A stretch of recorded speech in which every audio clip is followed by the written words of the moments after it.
গরমের দিনে প্রচুর পরিমাণে কাঁচা আম পাওয়া যায়। অনেকে কাঁচা আমের আচার, চাটনি অনেক রকম কিছু বানিয়েছেন। কিন্তু আমি আজ এসব কিছুই বানাবো না। আজ আমি কাঁচা আম দিয়ে আমসত্ত্ব বানাবো। এখানে আমি কিছু কাঁচা আম নিয়ে নিয়েছি।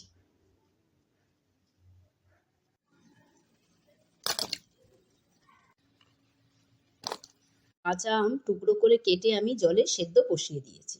দেখুন সেদ্ধ আমার হয়ে গেছে, একটু ছিবড়ে রয়ে গেছে। এবার আমি একটা ছাঁকনির সাহায্যে এটা ভালো করে ছেঁকে নেব। যেগুলো সেদ্ধ হয়নি সেগুলো আমি বাদ দিয়ে দেব। এইভাবে হাতার সাহায্যে ডলে ডলে ছেঁকে নিয়েছি আমি।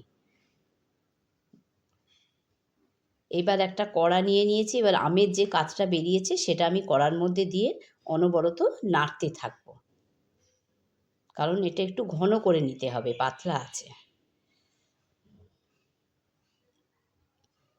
এইভাবে নাড়তে হবে। এখানে আমি 1 বাটি চিনি নিয়ে নিয়েছি। আমটা আমি টেস্ট করে দেখেছি খুব একটা টক নেই, তাই 1 বাটি চিনিই যথেষ্ট। চিনিটা ভালো করে গলিয়ে নিতে হবে। চিনিটা দেওয়ার পরে আরও একটু পাতলা হয়ে গেল। অনবরত খুন্তির সাহায্যে নাড়তে হবে। এবার নুন দিয়ে দিলাম আমি।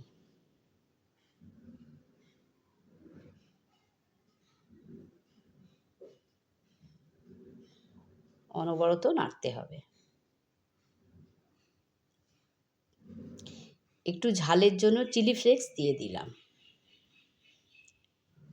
টক, মিষ্টি, ঝাল সব সমান হলে খেতে খুব সুন্দর হবে। গোলমরিচের গুঁড়োও আমি একটু দিয়ে দিলাম, তাতে স্বাদটা আরও বেশি ভালো হবে। এবার অনবরত নাড়তে হবে। এবার কালারের জন্য একটু গ্রিন ফুড কালার দিয়ে দিলাম, যাতে কাঁচা আমের কালারটা পুরোপুরি এসে যায়। দেখুন কালারটা কত সুন্দর এসেছে।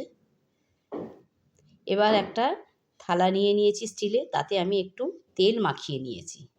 নিয়ে এবার এটা এর মধ্যে ঢেলে দেব। এবার খুন্তির সাহায্যে এটা সমান করে ফেলে দেব, যাতে কোনো জায়গায় কম বেশি না থাকে।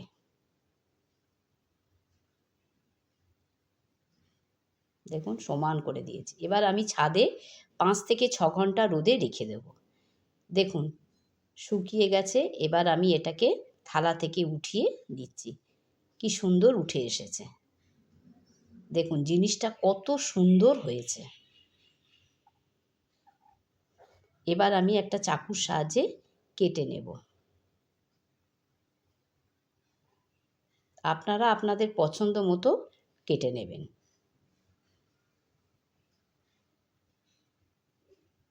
দেখুন থালা থেকে কত সুন্দর উঠে যাচ্ছে।